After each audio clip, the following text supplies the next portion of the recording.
आज आमच्या पक्षाचे ज्येष्ठ नेते आदरणीय देवेंद्र फडणवीस साहेब, आमचे आदरणीय रवींद्र चव्हाण साहेब, जिल्ह्याचे नेते आमचे आदरणीय चंद्रकांत दादा आणि मुन्ना माडिक साहेबांचा आदेश होता की स्थानिक लेवलला आपल्या आपण युती करून लढवायची।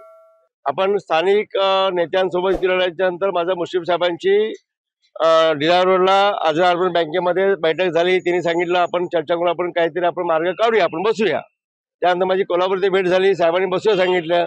त्यानंतर माझी फोनवरती चर्चा झाली, बसूया सांगितलं आणि तिथपर्यंत आपण युतीमध्ये यायची माझी भूमिका होती आणि पक्षाचा असा आदेश पण होता।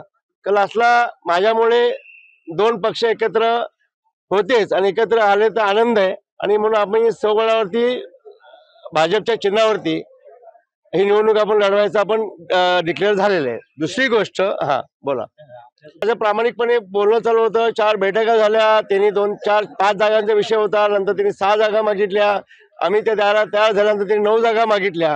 नंतर त्यांनी सांगितलं शिवाजीराव आपल्याला मुश्रीफ साहेबांना तोडता येत नाही, दोन्ही आम्ही राष्ट्रवादी एकत्र येतोय आणि मला पुढची निवडणूक गणित लढवायची आहे आणि माझा नाही गेला, मला सॉरी बोलल्यानंतर मी आमच्या पक्षाने आत्ताच राजकारण चंदगड विधानसभेपर्यंत मला बोलायचं जर ठरलं, लोकांना आता राजकारण नको आहे, विकास हवे। आज मी चंदगड नगर पंचायतमध्ये 193 करोडचा निधी आता आमदार झाल्यापासून आणलाय।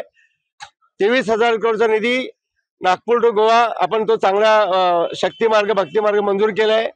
7,450 कोटीचा निधी आपण कानूर भागामध्ये 2600 नोकरी आपण देतोय आणि शाश्वत विकास काय हा लोकांना आता शाश्वत विकास पाहिजेत आणि सर्व जनता आमच्या सोबत भारतीय जनता पक्षाच्या माध्यमातून आपण विकास आपण साध्य करतोय।